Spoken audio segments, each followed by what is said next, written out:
ওৰা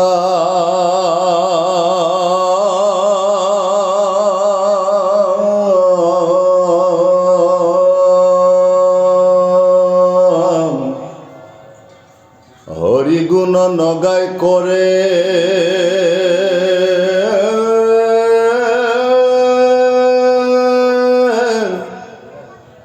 আনখে বাইখান অজানা জীৱা ভৈল তাৰ বেঙৰ সমান জাৰখীৰে নকৰে কৃষ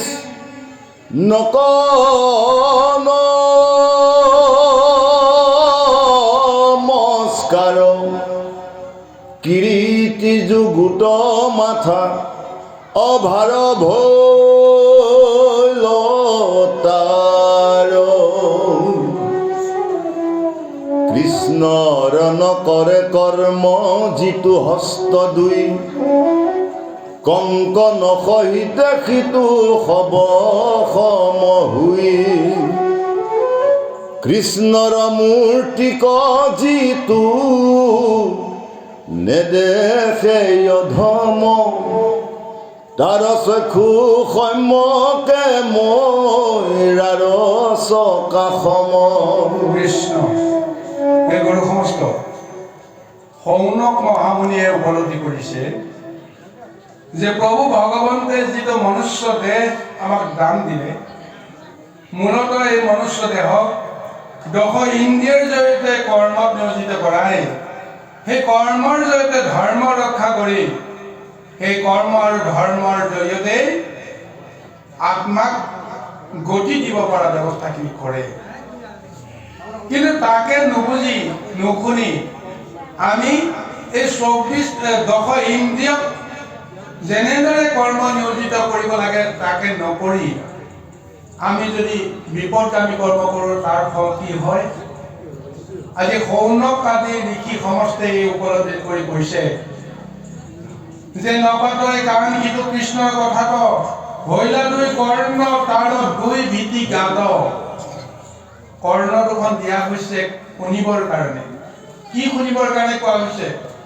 সংসাৰৰ কোলাহলৰ শব্দ ধ্বনি শুনিবৰ কাৰণে প্ৰভু ভগৱতে কৰ্ণ দুখন দিয়া নাই। কৰ্ণ দুখন দিছে হৰিৰ শব্দ ধ্বনি কৰবাত আছে নেকি? সেই হৰিৰ শব্দ ধ্বনি অমৃতৰ যিটো ৰস সেই ৰসটো যে শ্ৰৱণ কৰে তেতিয়াহ'লে তেওঁ আত্মাতৃপ্ত হয়। কিন্তু তাৰ বাহিৰে যদি জগতৰ অন্যান্য হুলস্থুলৰ যিমানবিলাক শব্দ সেই শব্দই আমাৰ কৰ্ণক মোহৰত নানান ধৰণৰ আঘাত কৰে।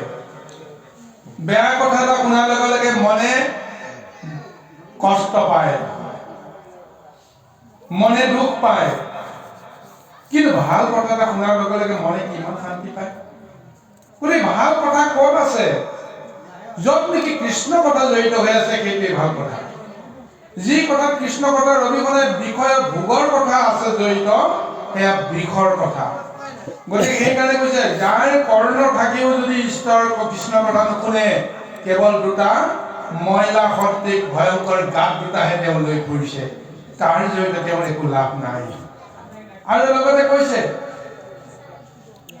যে হৰি গুণ নগাই কৰে আনকে ব্যাখ্যান জানা জিভা ভৈল আৰু বেঙৰ সমান। জিভাখন আছে কি কাৰণে?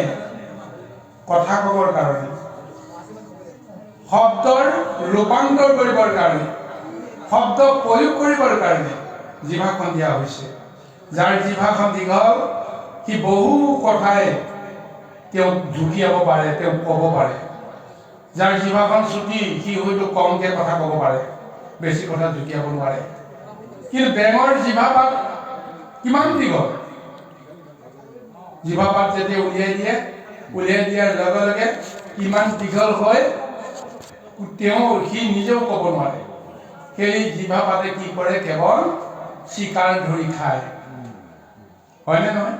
জিভাপাত ওলটাকে লগোৱা, কিন্তু কণ্ঠৰ ধ্বনিৰে শব্দৰ জংকাৰ জিভা মূলত আঘাত যেতিয়া কৰে তেতিয়া সেই শব্দক আমি এটা ৰূপ দিব পাৰোঁ।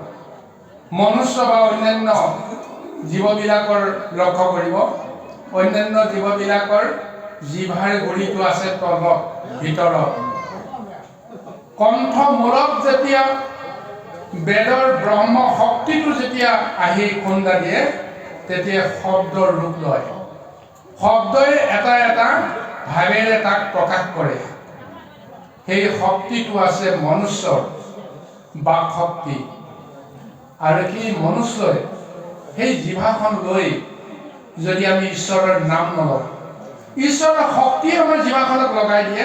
ঈশ্বৰৰ অনুভূতিয়ে আমাক কি ক'ব লাগে কি ক'ব নালাগে চেতনা দিয়ে। সেই চেতনাত যদি আমি ঈশ্বৰৰ নাম এবাৰো নলওঁ, সেইকাৰণে কৈছে যিসকলে এবাৰো জীৱনত ঈশ্বৰৰ নাম লৈ পোৱা নাই সেই জিভা বেঙৰ জিভা। বেঙে কেতিয়াও সুৰ লগাব নোৱাৰে, বেঙে কেতিয়াও শব্দৰ তেতিয়াও মানে ৰূপ দিব নোৱাৰে, হয়নে নহয় কওকচোন? এটাই শব্দ ক'ব ইয়াৰ বাহিৰে আৰু নাই। কিন্তু আমি কি কৰিব পাৰোঁ? যেনেকেই নহওক শব্দৰ অৰ্থ অনুসাৰে ভাৱৰ অনুসাৰে আমাৰ তাক প্ৰয়োগ কৰোঁ। এটা শব্দকে আমি কেইবাটাও ৰূপত কেইবাটাও অৰ্থত আমি প্ৰকাশ কৰিব পাৰোঁ। গতিকে সেই শক্তিটো আমাক দিছে, গতিকে আমি সেই শক্তিটো প্ৰয়োগ কৰিব পাৰিব লাগিব। নহ'লে যদি ঈশ্বৰৰ নাম নোলোৱা সকলক বেঙৰ সদৃশ এক ৰূপ বুলি তেওঁলোকক কোৱা হৈছে। আৰু কৈছে কৃষ্ণক নকৰে কৰ্ম যিটো হস্ত লৈ, কংকন সহিতে সিটো হব সম হৈ। আৰু ইয়াৰ আগত কৈছে যাৰ শিৰে নকৰে কৃষ্ণক নমস্কাৰ, কিৰীতি যুগুত মাথা ভৈলত মহাভাৰ। যাৰ শিৰ সেই শিৰে যাক এবাৰ কৃষ্ণৰ নামত সেৱা নকৰে, মোৰ দুৱাই নিদিয়ে। অহংকাৰী মুণ্ডটো আকাশত থাকে, আকাশৰ মুণ্ডটো যদি মৰ্তক তুমি কাৰোবাৰ চৰণত অৰ্পণ কৰিব নোৱাৰা, তেতিয়াহ'লে এদিন সেই শিৰটো তোমাৰ কাৰণে এটা মহাভাৰ হ'ব। চিন্তা কৰি চাওকচোন, মূৰত যেতিয়া বিকাৰ হ'ব, মূৰটো যেতিয়া বিষাব, পাক ঘূৰণি যেতিয়া খাবলৈ যত্ন কৰিব, শক্তিশালী দেহটো থকাৰ পিছতো সেই দেহটোৱে কেতিয়াও নিজে ৰক্ষা পাব নোৱাৰে। সেই মুণ্ডটো ক'ত পৰিব? মাটিত পৰাৰ লগে লগে গোটেই দেহটো মাটিত পৰি যাব। গতিকে সেই দেহৰ কাৰণে এটা মহাভাৰ। যদিহে কোনোদিন কাৰো ওচৰত যদি তেওঁ নিজে শিৰ নত নকৰে, মোৰ ওপৰতো কোনোবা এজন আছে বুলি যদি নিজেই যদি গণ্য নকৰে, মোতকৈ আৰু কোনো নাই বুলি যিজনে ভাবে, এদিন তেওঁ নিজৰ শিৰটোকে দাঙি লৈ ফুৰিব নোৱাৰিব। গতিকে সেইকাৰণে এই কথাটো কৈছে। আৰু কৈছে দুখন হাত আছে, এই দুখন হাতে তোমাক কৰ্ম কৰিব দিছে, কিন্তু এই কৰ্মটো তোমাৰ কি কৰ্ম হ'ব, কৰ্মটো কি মানে আচৰণ কৰিব লাগিব? সেই কৰ্মই ধৰ্ম আচৰণ কৰিব লাগিব। ধৰ্ম আচৰণ কৰোঁতে কাৰোবাক তুমি সেৱা কৰিব লাগিব। তুমি কাৰোবাৰ চৰণত পৰি যদি তুমি হস্ত পদ্ম দুখনিৰে যদি তুমি সেৱাৰ মনোভাৱ এটা যদি ল'ব নোৱাৰা, তেতিয়াহ'লে এই দুখন হাতক সদায় পৰাই তুলিবৰ কাৰণে সোণৰ ৰূপৰ মুকুতাৰ হাৰ পিন্ধি তুমি অলংকাৰী কৰি তুলিলেও এটা সময়ত ইয়ে যে এখন মহাভাৰ হ'ব, ই হ'ব পাৰে হ'ব, লৰচৰ কৰিব নোৱাৰা এটা অৱস্থাত পৰি থাকিব, তেতিয়াহ'লে তোমাৰ কি লাভ হ'ব? গতিকে সেইকাৰণে কৈছে যে কংকন সহিতে সিটো হব সম হৈ, কৃষ্ণক মূৰ্তিক যিটো নেদেখে অধম, তাৰ চকু সন্মুখে মৈৰাগৰ চকা সম। চকু দুটা দিছে গোটেই জগতখন দৰ্শন কৰিবলৈ। এই চকু দুটা প্ৰকৃতপক্ষে মায়া সংসাৰ দৰ্শন কৰিবলৈ দিছে, কিন্তু শক্তিটো কোনে দিছে? ভিতৰত থকা যিটো আত্মা শক্তি, যিটো দিব্য দৰ্শন, মনৰ জৰিয়তে যিটো শক্তি আমি সদায় লাভ কৰিব পাৰোঁ, সেই শক্তিটো আমাৰ এই মায়াৰ চকুযোগ দিছে। সেইকাৰণে প্ৰভু ভগৱন্তে কৈছে তুমি এই চকুযোৰ মায়া সংসাৰক দৰ্শন কৰাৰ লগতে তুমি ভক্তক দৰ্শন কৰা, ভক্তৰ জৰিয়তে তুমি ঈশ্বৰৰ মূৰ্তি দৰ্শন কৰা। যত জীৱ তত শিৱ, যত জীৱ জংগম কীট পতংগম অগ নগ জগতে নিকায়া। সমস্ত জীৱতেই প্ৰভু ভগৱন্তৰ আত্মাটোক তুমি দেখিবৰ কাৰণে প্ৰযত্ন কৰা, তেতিয়া তোমাৰ জীৱন ধন্য। কিন্তু তাকে নকৰি যদি তুমি ঈশ্বৰৰ মূৰ্তিক এবাৰো যদি তুমি দৰ্শন কৰিবলৈ অভিলাষ নকৰা, ভকতৰ মূৰ্তিক যদি তুমি এবাৰো দৰ্শন কৰিবৰ কাৰণে ইচ্ছা প্ৰকাশ নকৰা, তেতিয়াহ'লে এই দুটা চকুক আঁকি থৈ দিয়া মৰাই পাখিত থকা চকু দুটাৰ দৰে বুলি আমাক কৈছে। মৰা চৰাই নিজেই নাজানে যে মোৰ পাখিত কিমানটা চকু আছে। সেই চকুৱে কাৰোবাক দেখে নে নেদেখে সেই অনুভৱটো নাই, দেখা নাপায়। কিন্তু আমি লোক সমুদ্ৰে দেখি আছো কি সুন্দৰ কৃষ্ণৰ চকুৰ দৰে মৰা চকু, কিন্তু মৰাটোৱে গমেই নাপায়, সি এনেই মৰিয়ে থকা নিচিনা হৈ আছে। তদ্ৰুপ আমি যদি যি চকুৰে যদি ঈশ্বৰ দৰ্শন নকৰো, ঈশ্বৰৰ মূৰ্তি দৰ্শন নকৰো, ভকত দৰ্শন কৰিব নোৱাৰো, তেতিয়াহ'লে আমাৰ এই চকুযোৰক আঁকি থৈ দিয়া মৰাৰ পাখিত থকা চকু দুটাৰ দৰে অজ্ঞান বুলি কোৱা হৈছে। গতিকে এইটো দেহক লৈ আমি নিশ্চয় কৰ্ম কৰিবলৈ যাওঁতে আমি ঈশ্বৰৰ নামত সমস্তখিনি সমৰ্পণ কৰিবলৈ প্ৰযত্ন কৰিব লাগিব। কৃষ্ণ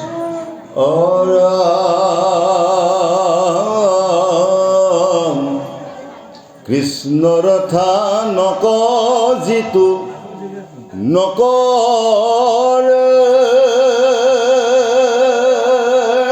গমন,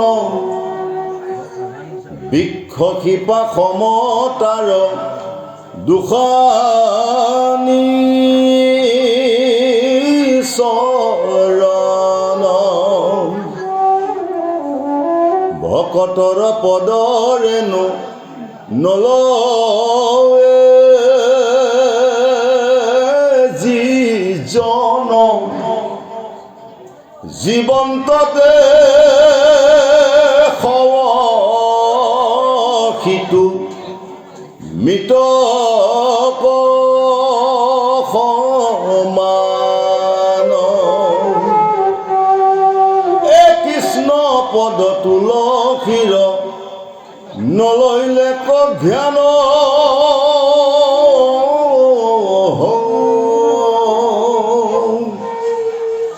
কাহন্ত নিশ্বাস সিটো ভাঠিৰ সমান।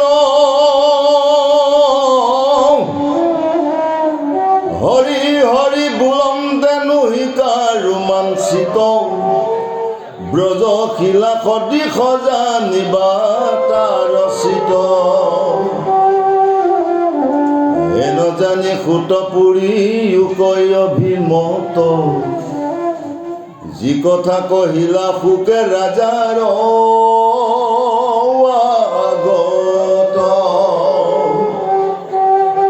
কহিউক সমস্তে সু নুসাব ধানে,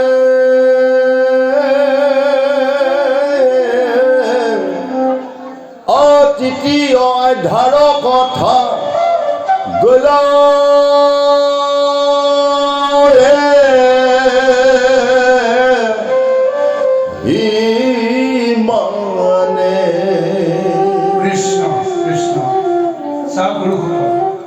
ইয়াৰ পিছত পুনৰ সৌনকে কৈছে যে যিসকলে কৃষ্ণৰ স্থানক বা য'ত ঈশ্বৰ দৰ্শন পোৱা যায়, সেই স্থানক যদি এবাৰো যদি তেওঁ যাব নোৱাৰে, যাৰ চৰণে সেইফালে গতি নলয়, এবাৰো হৰি দৰ্শন কৰিব নিবিচাৰে, ঈশ্বৰক দৰ্শন কৰিব নিবিচাৰে বা ভকতক দৰ্শন কৰিবলৈ নিজৰ দেহটো যদি লৈ যাব নোৱাৰে, সেই চৰণ দুখন নিচা আনি দিছে। সেই চৰণ দুখন বৃক্ষৰ সদৃশ বুলি কৈছে। এডাল বৃক্ষই এঠাইতে থাকিয়েই তেওঁলোকে নিজৰ কৰ্মখিনি কৰিবলৈ বাধ্য হয়।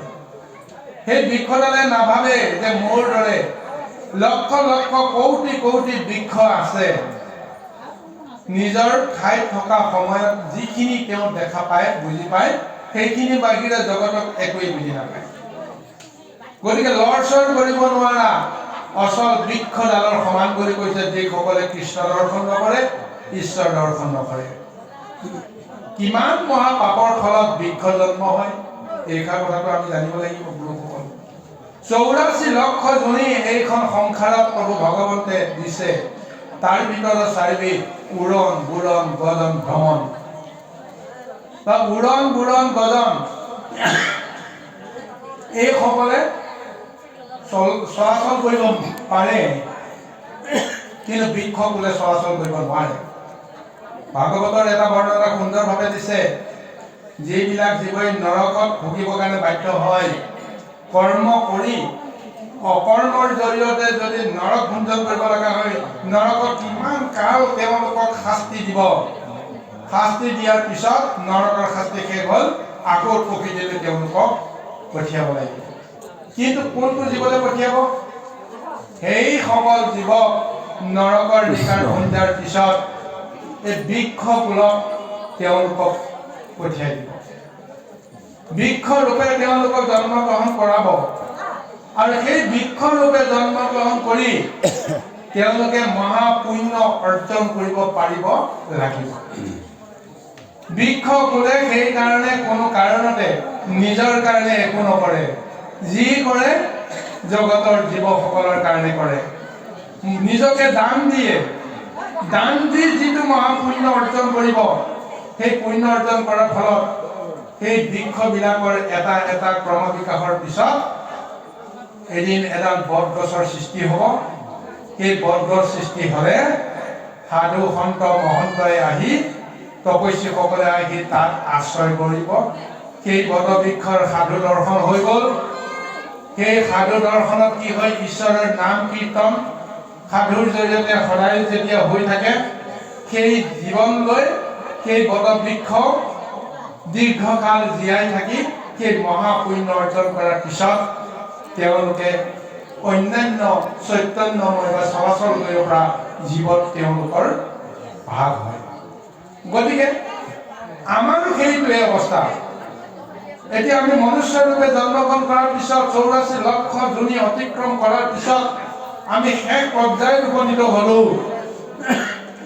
যে এতিয়া আমি ঈশ্বৰক পাব লাগে আৰু সংসাৰৰ পৰা আমি মুক্ত হৈ যাব লাগে। এনেকুৱা অমূল্য মনুষ্য কোনো পায় যিজনে এবাৰো হৰি দৰ্শন নকৰে, ভাগ্যত নাই বুলিয়ে তেওঁ নিজৰ মন সংকুচিত কৰি ৰাখে।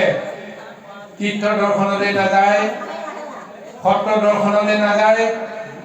আজি এতিয়া ভাগৱত চলি আছে, মহকুণ্ঠ মহাভাগৱত আজি মত্যত মূৰ্তমান হৈ আছে। কিন্তু ওচৰে পাজৰে যিমানবিলাক নৰমনুষ্য আছে, কিমানৰ অন্তৰলৈকে বাসনা আহিছে। ভাগৱত যোনে পাতিছে পাতি থাকক, ক'ব লগা নাই, কিন্তু এই ভাগৱত মূৰ্তি আমি দৰ্শন কৰিম এই বুলি কোনেও ৰৈ থাকিব লগা যে নহয়। তাৰ কাৰণে এই ব্যৱস্থাটো। কিন্তু কিমানে আমি আহিছোঁ, ভাগৱত পাতিছে পাতি থাকক, মোৰ কৰ্মখিনি কোনে কৰিব বুলি চকুৰ আগেদি আমি এটা নমস্কাৰ নকৰাকৈ গুচি গৈছোঁ।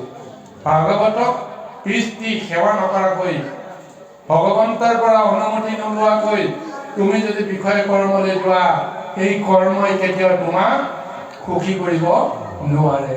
গতিকে এই মহাধৰ্ম জগতৰ জৰিয়তে আমাক দেখুৱাবলৈ প্ৰযত্ন কৰিছে। গতিকে ইয়াৰ পিছত কৈছে যে যিসকলে ভকতৰ পদৰেণু নলয়ে, যিজন জীৱন্ততে সৱখিত মৃতক সমান, ভকতৰ পদধূলা, ভকতক এবাৰ গ'লেও সেৱা কৰি ভকতৰ চৰণ স্পৰ্শ কৰাৰ সৌভাগ্য যিজনৰ হোৱা নাই, সি মিছাই জীয়াই আছে, সি মৰিয়ে আছে প্ৰকৃততে। যিটো ৰূপ অৰ্জুনক দেখুৱাইছিল কৃষ্ণই, তুমি যে কৈছা ধনুকাৰ নোলোৱা, তুমি অস্ত্ৰ প্ৰয়োগ নকৰা, মই নামাৰো, তুমি কাক মাৰিব পাৰা? এই জ্ঞানটো তুমি লোৱা। সৰ্বশেষত দেখুৱাইছে তুমি নামাৰো বুলি কৈছা, মই মাৰিয়ে থৈছো। যেতিয়া তেওঁৰ কাল মহা বিশ্ব ৰূপটো দেখুৱাই তেওঁক হতচকিত কৰি দিলে, 18 অক্ষহীন সেনা যাকে যাকে পালে পালে কৃষ্ণৰ মুখগহ্বৰত সোমাই তেওঁলোকে চূৰ্ণাকিত হৈ গৈ আছে। কৃষ্ণই তেওঁলোকক মাৰি আছে। সেই তত্ত্বটোকে দিছে, এদিন তুমি মৰি আছা, মই মৰি আছো, কিন্তু আমি জীৱন্ততে যেন নমৰো তাৰ ব্যৱস্থাটো তুমি কৰা। কিন্তু যিসকল জীৱন্ততে মৰি আছে, সেইকাৰণে দেখুৱাইছে কৌৰৱ পাণ্ডৱৰ যুদ্ধ সেইখনৰ পৰাই আৰম্ভ হৈছে, যিখনত ৰাজসভাত দ্ৰৌপদীৰ বস্ত্ৰহৰণ হৈ গৈছে। বস্ত্ৰহৰণৰ লীলা সম্ভৱ হৈছে। সেই দৃশ্যটো দেখিও বুজিও গুৰু স্থানীয় নেতৃস্থানীয় লোকসকলে, পিতৃস্থানীয় লোকসকলে, ব্ৰাহ্মণৰ স্বৰূপত থকা সকলে, যিসকলে এবাৰো তাক প্ৰতিবাদ কৰিব নোৱাৰিলে, সেইখিনি সময়তে তেওঁলোকৰ মৃত্যু অৱশ্যম্ভাৱী হৈ গ'ল। সেইখিনি সময়ৰ পৰা মৃত্যুৰ সংগণনা আৰম্ভ হৈ গ'ল। অৰ্থাৎ ভগৱন্তে ক'লে, তোমালোকৰ মৃত্যু এই মুহূৰ্ততে হৈ গৈছে। কেৱল নিচাটো লৈ কেইটামান দিন থাকা, হাত ভৰি এনেই জোকাৰি আছা, কিন্তু আচলতে তোমাৰ প্ৰাণটো নাই। কিছু মুহূৰ্তৰ পিছতে নিথৰ হ'ব। যেনিবা তেওঁলোকৰ কাৰণে কিছুদিন সময় দিলে, 12 বছৰ 14 বছৰ বনবাসৰ সময়টো দিলে। 14 বছৰ পিছত তোমালোকৰ মৃত অৱস্থাত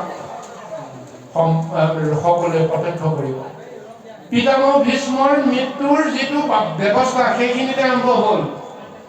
কৰ্ণৰ মৃত্যুৰ ব্যৱস্থাটো সেইখিনিতে আৰম্ভ হ'ল। কাৰণ দুষ্ট শক্তি, অধৰ্ম শক্তিৰ লগত থাকি নিজৰ পৰমায়ুক তেওঁলোকে কি কৰি পেলালে? সীমিত কৰি পেলালে।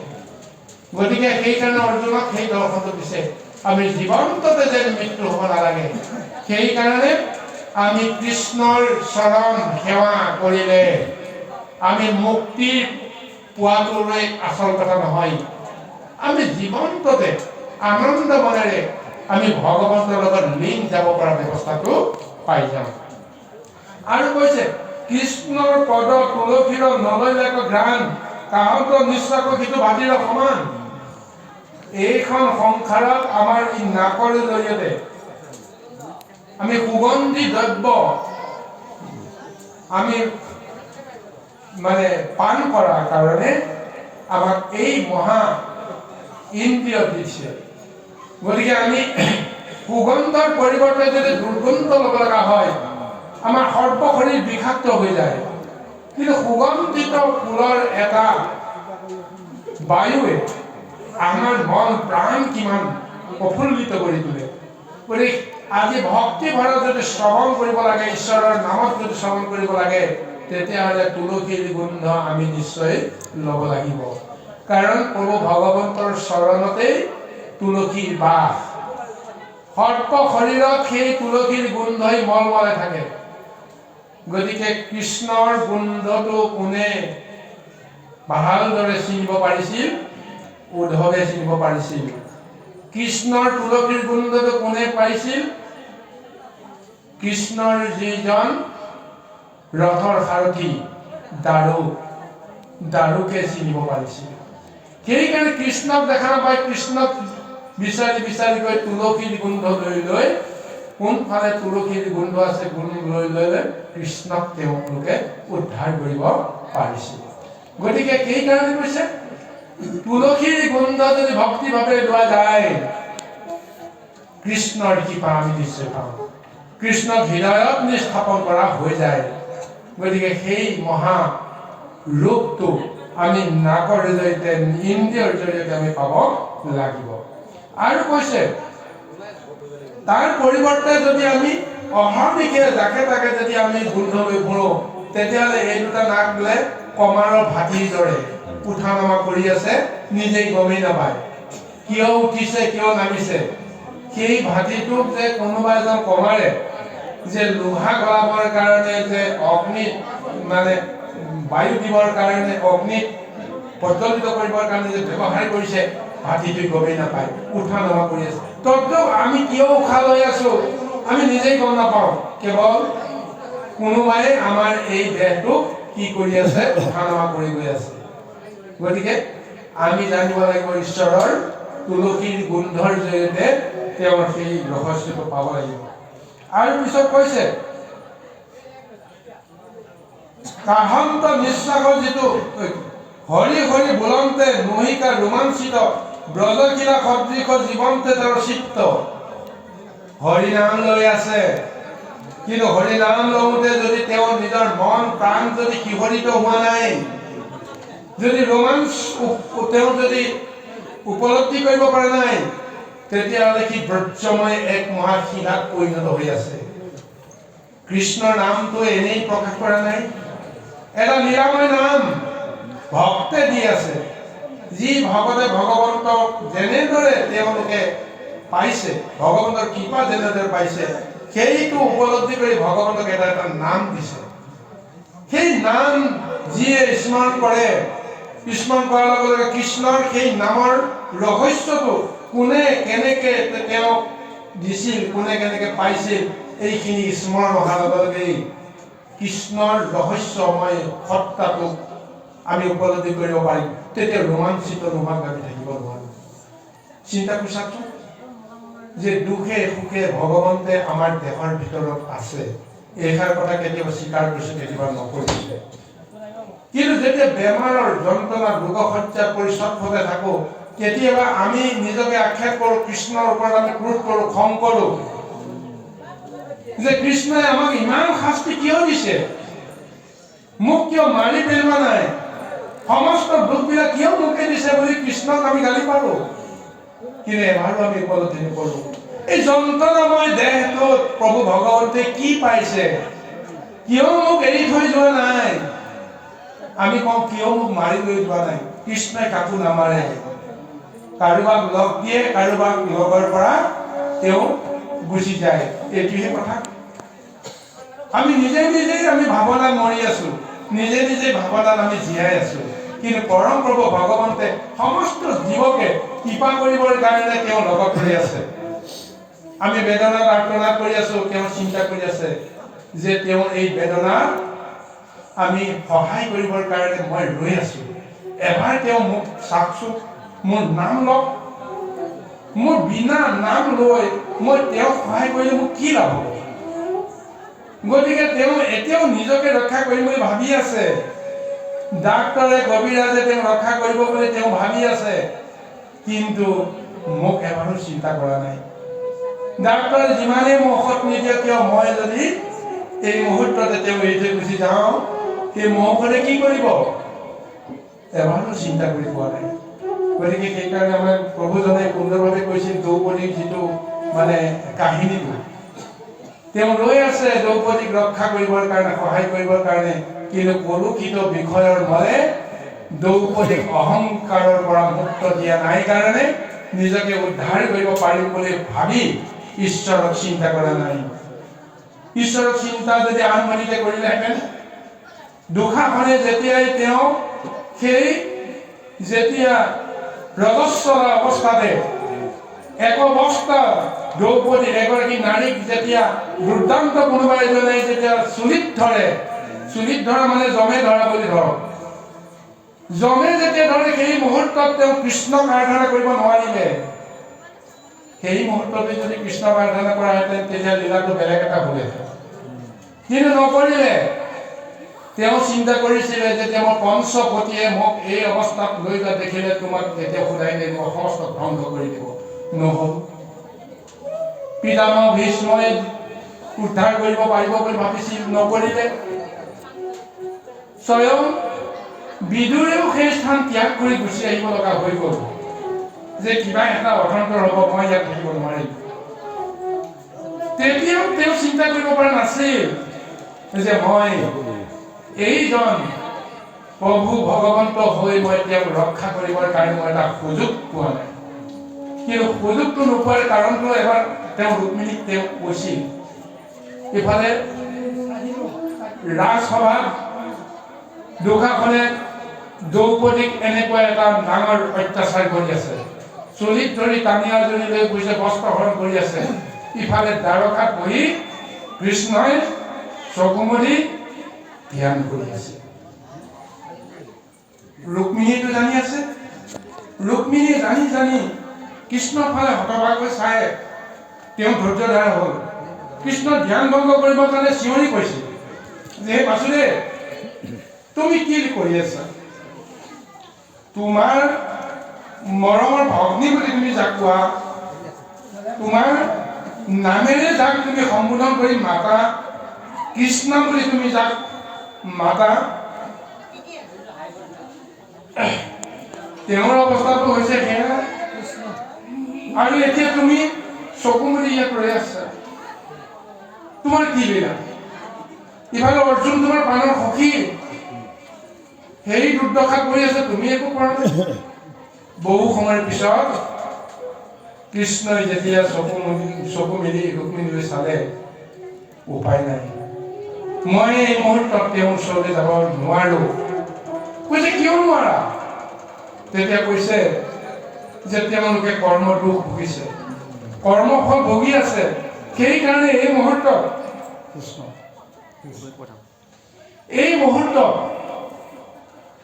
মোৰ কথা তেওঁলোকে ভাবিব পৰা নাই চিন্তা কৰিব পৰা নাই তেতিয়া ৰুক্মিণীয়ে প্ৰশ্ন কৰিছে তুমি কি কৰ্ম দুখৰ কথা কৈছা কি কৰ্ম দুখৰ ফল এতিয়া তেওঁলোকে ভুগিছে তেতিয়া কৈছে কেইবাটাও কৰ্ম দুখ তেওঁলোকে ভুগিব লগা হৈছে তাৰ ভিতৰত অতি শেহতীয়াকৈ কি কৰ্ম দুখত ভুগিছে জানা চলে চাতৰিয়ে দুৰ্যোধনে তেওঁলোকক মাতি আনিছে ধেমালি কৰিবৰ কাৰণে অকমান খেলা কৰি ৰাইজক আমোদ দিবৰ কাৰণে নিজে আমোদ ল'বৰ কাৰণে যুধিষ্ঠিৰ গুচি আহিছে পঞ্চ পাণ্ডৱ দ্ৰৌপদী সহ আহি কি কৰিছে 3 দিনৰ আগৰ পৰাই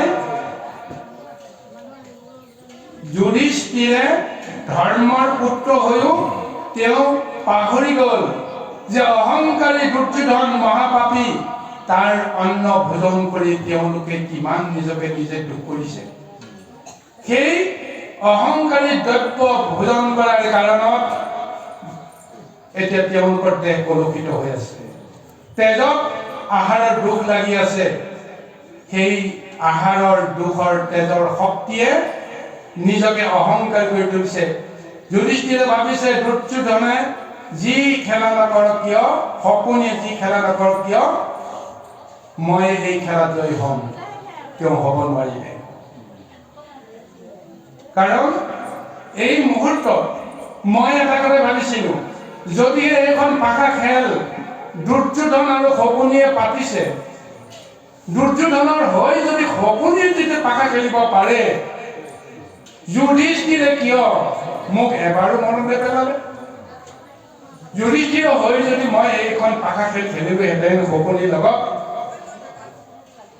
খেলাখনৰ পৰ্যায় বেলেগ হৈ গ'লহেঁতেন কিন্তু নকৰিলে এতিয়া তেওঁলোকে নিৰুপায় হৈ আছে ধৰ্মক ন্যায় সৰ্ব শক্তি তেওঁলোকে সম্বৰণ কৰি তললৈ মূৰ কৰি লজ্জিত হৈ আছে কিন্তু এই মুহূৰ্তটো মোক তেওঁলোকে মনত পেলাব পৰা নাই মই যাম কেনেকৈ আৰু সেইজন দ্ৰৌপদী সেই দ্ৰৌপদীয়ে যিটো সময়ত মোক যেনেদৰে চিন্তা কৰিব লাগিছিল এতিয়া তেওঁ সেই দুৰ্যোধনৰ সেই বিষময় অন্নৰ শক্তিটো দেহত থকাৰ কাৰণে তেওঁ ভাবিছে মই নিজকে ৰক্ষা কৰিব পাৰিম গতিকে সাৱটি ধৰিছে বস্ত্ৰ যেন দুৰ্যোধনে দুখাখনে লৈ যাব নোৱাৰে কিন্তু নোৱাৰিলে তাৰপিছত এখন হাতেৰে তেওঁ সম্বৰণ কৰিবলৈ যত্ন কৰি এখন হাতেৰে কৃষ্ণক স্তুতি কৰিছে হে দ্বাৰকাপতি তুমি মোৰ ওচৰলৈকে আহা হে বৈকুণ্ঠপতি তুমি মোক সহায় কৰা মই দ্বাৰকাৰ পৰা যাওঁতে বৈকুণ্ঠৰ পৰা যাওঁতে মই কেনেকৈ এই হস্তিনাপুৰ পাওঁ কিমান বিলম্ব কিন্তু যি মুহূৰ্ততে তেওঁৰ সেই সমস্ত শক্তি হেৰাই গ'ল কান্দি কান্দি বিষয়ৰ বেদনাত যেতিয়া আতুৰ হোৱাৰ সময়ত তেওঁ উপলব্ধি কৰিলে তেওঁ মন ক্ষুব্ধ হ'ল মোৰ যদি স্বামীয়ে ৰক্ষা কৰিব নোৱাৰে পিতৃয়ে ৰক্ষা কৰিব নোৱাৰে গুৰুৱে ৰক্ষা কৰিব নোৱাৰে তেতিয়াহ'লে প্ৰাণ কৃষ্ণই মোক ৰক্ষা কৰিব লাগিব তেতিয়া এই প্ৰাণ কৃষ্ণ বুলি কোৱাৰ লগে লগে স্বয়ং প্ৰভু ভগৱন্ত খন্তেকো ৰৈ থাকিব নোৱাৰিলে ৰুক্মিণীয়ে তলকিব একো নোৱাৰিলে মুহূৰ্তৰ ভিতৰতে তেওঁ দ্বাৰকা ত্যাগ কৰি আহি হস্তিনাপুৰত নিৰাকাৰভাৱে ভগৱন্তে তেওঁৰ দ্ৰৌপদীৰ শৰীৰত প্ৰৱেশ কৰিলে মহাভক্তি ৰূপত ভগৱন্তক তেওঁ হাতযোৰ কৰি তুতি কৰিবলৈ আৰম্ভ কৰি আছে আৰু এক ৰূপে প্ৰভু ভগৱন্তে বস্ত্ৰ ৰূপে তেওঁৰ দেহত তেওঁ আৱৰি আছে আৰু সেই বস্ত্ৰ খুলকাব পৰা শক্তি দুৰ্যোধনৰ নহল, সভাসদৰ নহল। তেতিয়াহে সমস্তৰ অন্তৰত এনেকুৱা এক মহাত্ৰাস আহি গ'ল। সৰ্বনাশ! এই মুহূৰ্ততে যিটো শক্তি আজি ভগৱান কৃষ্ণই দেখুৱালে, ইয়াৰ পিছত আমি কোনেও ৰক্ষা নাপাওঁ। ইয়াত যিসকল পাঁচ পাণ্ডৱৰ বাহিৰে যিসকল উপবিষ্ট হৈ আছে, কোনেও ৰেহাই নাপাব। যেনেকেই নহওক সমস্তৰে পৰমায়ু নষ্ট হৈ যাব। গতিকে আজি এই মহাতত্ত্ব আজি ভাগৱতৰ জৰিয়তে প্ৰকাশ কৰিবলৈ গৈ আছে। সৌনকাদি ঋষি সমস্তে এই মহাভাগৱতৰ মহাতত্ত্ব আজি দুই বৈষ্ণৱৰ মাজত সুখ আৰু পৰিচিতৰ মাজত হৈ থকা সংবাদৰ মহাবৰ্ণনা সুতমণিৰ জৰিয়তে পাবলৈ বিচাৰি আছে। আহক গুৰু সমস্ত ইয়াৰ পট্টত এতিয়া সৃষ্টি বৰ্ণনাৰ সমস্ত ৰহস্য তত্ত্ব কেনেকৈ সুতমণিয়ে প্ৰদান কৰে আমি পদৰ মাজেৰে আগবাঢ়ো। কৃষ্ণ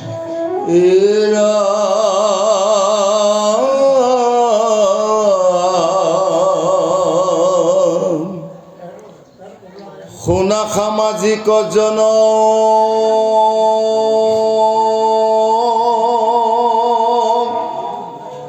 ভাগৱত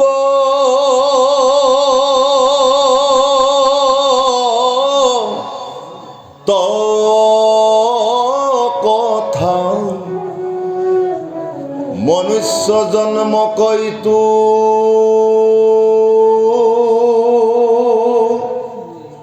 নকৰি বিথা পুৰাণৰ সূৰ্যইটো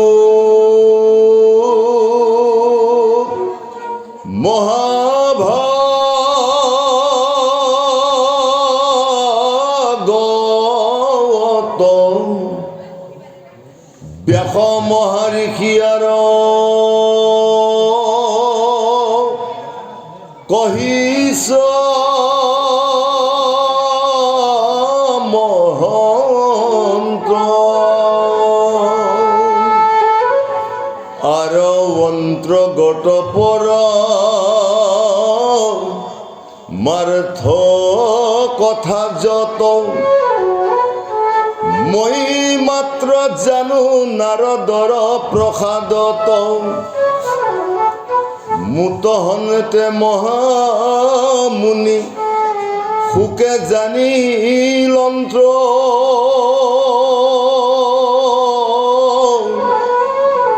বিদুৰে ইহাক জানন্ত কি নজানন্ত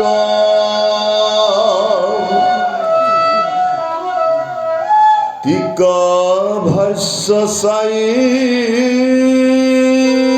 মহা বুদ্ধিৰ প্ৰভাৱে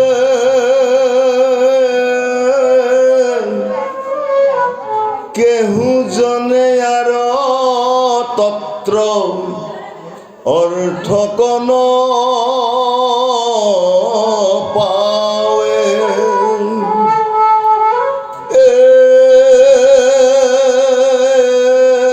ৰাম বৈকুণ্ঠৰ শাস্ত্ৰ কৃষ্ণ মুখৰ বচন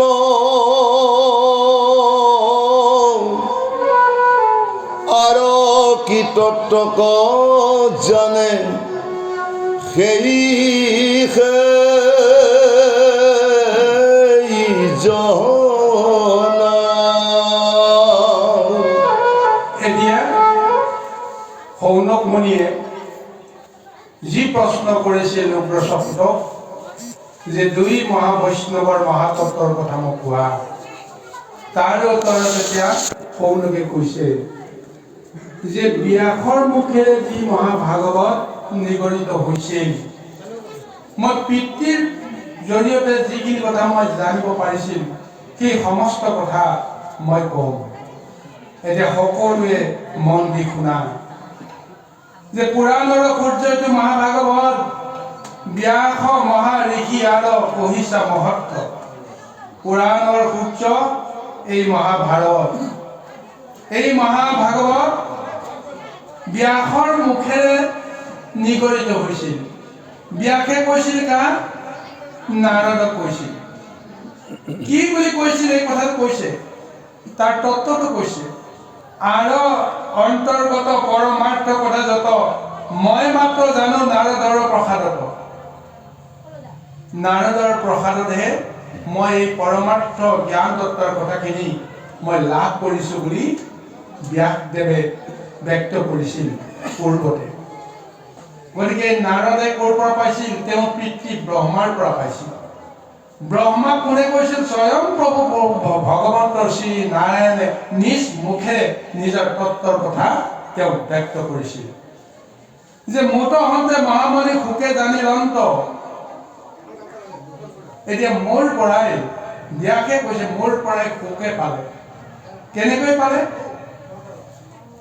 যে মই দুটা ৰূপত সুখক মই প্ৰদান কৰিলোঁ এটা জানিতে এটা অজানিতে অজানিতে কেনেকৈ পালে যে মই যেতিয়া ধ্যান কৰি আছিলোঁ সমাধি লৈ যেতিয়া ওমকাৰ ধ্বনি যেতিয়া মই নিজৰ ঈশ্বৰৰ লগত যেতিয়া মই বিলীন হৈ আছিলোঁ ওমকাৰ ধ্বনি উচ্চাৰিত হৈ আছিল মুখখন মাজে মাজে মেল খাই মাজে মাজে জাপ খাই ওমকাৰ ধ্বনি সেই সময়তে যে মহাকাল এই জগতত যে আহি আছিল প্ৰলয় আহি আছিল ক'ব নোৱাৰোঁ মহাকালৰ সমস্ত জীৱবিলাক পৰিত্ৰাণ পাবৰ কাৰণে দৌৰা দৌৰি কৰি ফুৰিছিল তাৰ ভিতৰত সেই সুখেও দৌৰা দৌৰি কৰি আহি মোৰ মুখৰ গহ্বৰেৰে তেওঁ ভিতৰত প্ৰৱেশ কৰিলে মোৰ ভিতৰত যেতিয়া প্ৰৱেশ কৰিলে মই যিটো জ্ঞান লৈ আছিলোঁ যিটো ধ্যান লৈ আছিলোঁ স্মৰণ লৈ আছিলোঁ তেওঁ গোটেইখিনি পাই গৈছে গতিকে মোৰ অজানিতে তেওঁ সেইখিনি পালে কিন্তু তাৰ পিছত জগতৰ কল্যাণৰ কাৰণে সেই নিৰ্গুণ ৰূপত জন্মগ্ৰহণ কৰা পুনৰ জন্ম পোৱা সেই সুখমণি মই এই সমস্ত তত্ত্বৰ কথা মই কৈছিলোঁ কাৰণ এদিন তেওঁ যিহেতু জানিলে গোটেই কথাখিনি মোৰ পৰা গতিকে তেওঁ নজনা গোটেইখিনিকে মই তেওঁক দিবই লাগিব আধা তেওঁক দি আধা নিদিয়াকৈ থাকিলে নহ'ব গতিকে এইকাৰণে যিকোনো বস্তু যাক যেনেকৈ দিব লাগে এদিন হ'লেও তেওঁ পূৰ্ণ ৰূপত তেওঁ দিয়াটো দৰকাৰ ভগৱন্ত কৃষ্ণই কোনো কথা লুকুৱাই নাৰাখে ভক্তৰ পৰা প্ৰথমতে লুকুৱাবলৈ যত্ন কৰে মোক জনাই নাই যেতিয়া বুজাই নাই যেতিয়া গতিকে তেওঁ মই কেতিয়াও কোৱাৰ প্ৰয়োজন নাই কিন্তু যেতিয়া উদ্ধৱে গৈ কৃষ্ণক কোৱাৰ দৰে প্ৰভু তুমি যিটো লীলা কৰি লৈ আহিছা এই যদু বংশক তুমিতো যজ্ঞ কৰিলে বংশ উদ্ধাৰ কৰিবলৈ আহিছিলা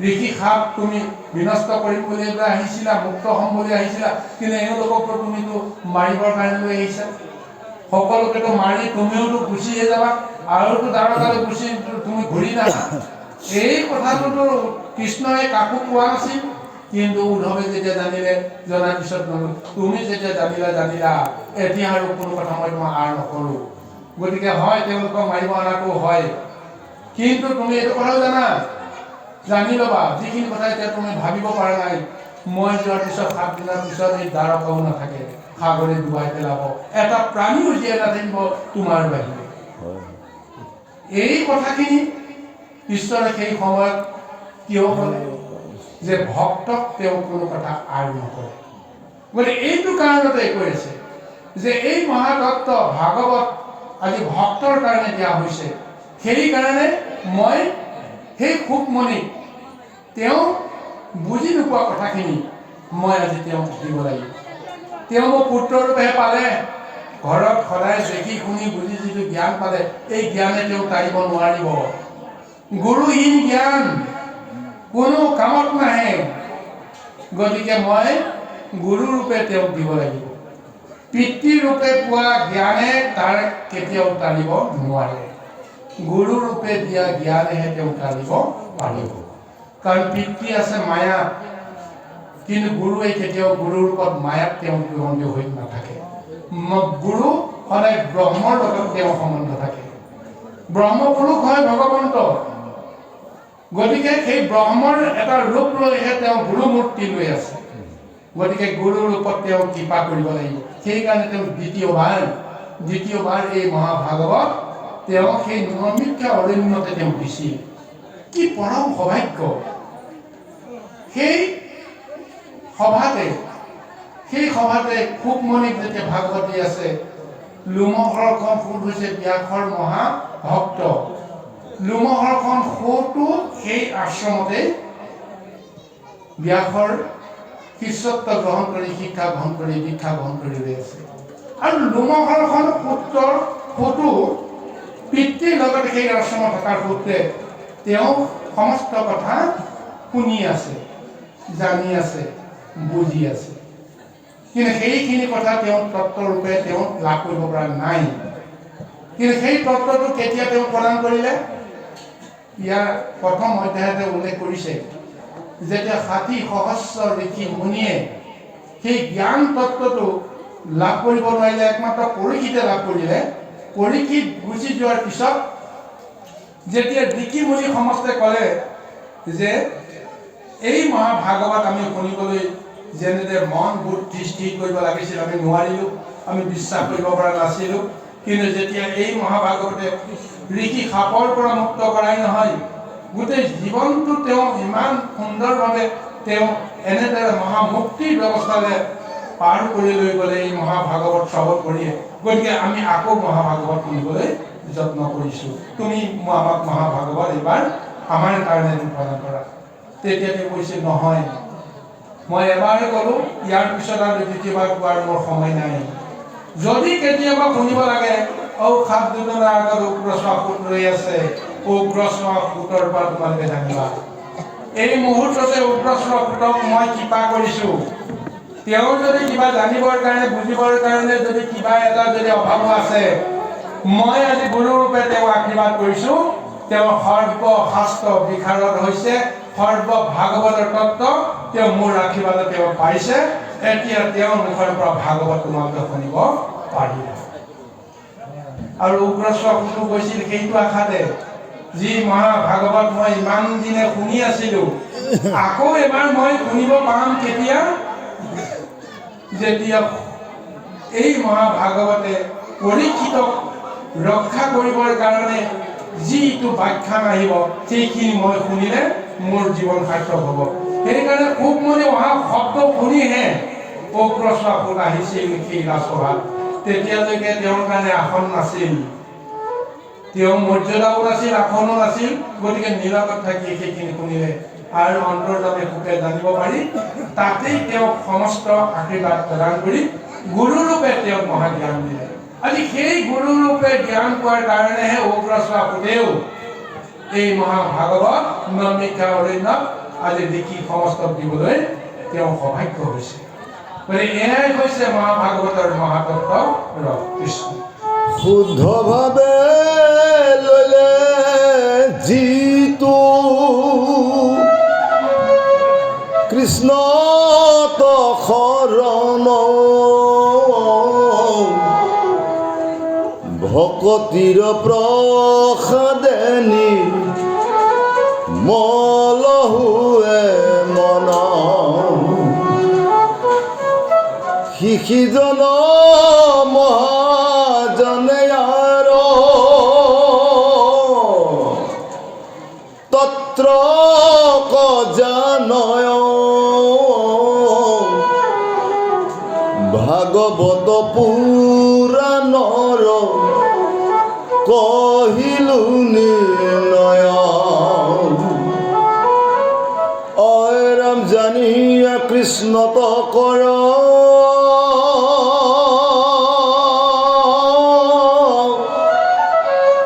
একান্ত ভকতি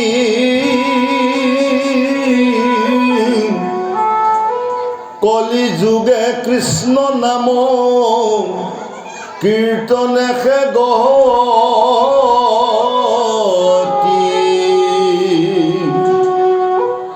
বিশ্বামিত্ৰ পৰাশৰ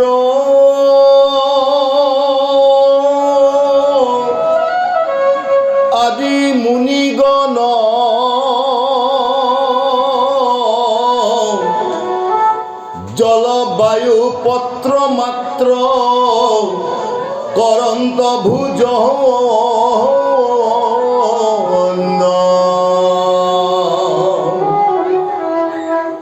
অয়রাম কামি নিজ নরমুখ পদ্ম সুললিত দেখি তারা কবু ভৈল কামে বিমোহিত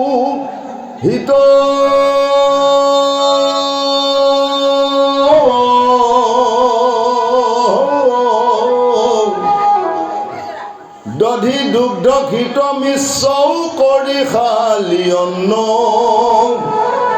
প্ৰবন্ধিয়া প্ৰতিনিতে ভুঞ্জে যিটো জন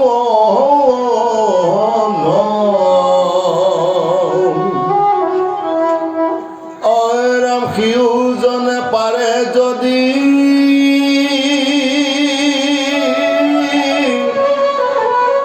ইন্দ্ৰিয় জিনিত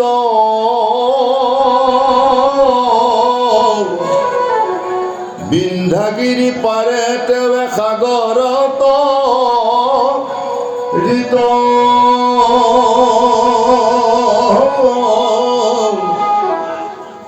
ইন্দ্ৰিয়ক জিনিবাৰ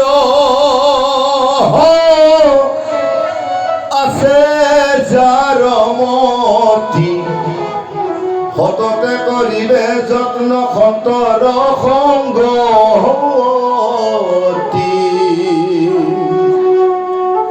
অৰাম কৃষ্ণৰ শ্ৰৱণ কীৰ্তন মাত্ৰ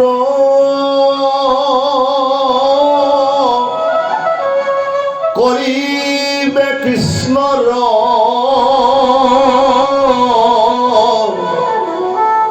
ইন্দ্ৰিয়ক যিনি হৈবে কৃতাৰ্থহীন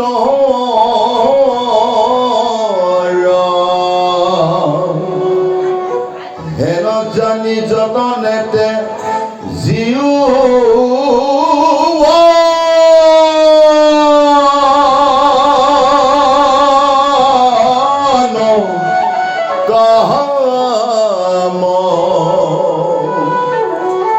শংকৰে ৰচিলা ডাকি অবুলাৰা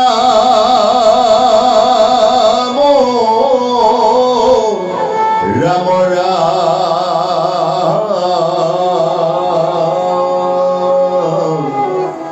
হৰি ৰাম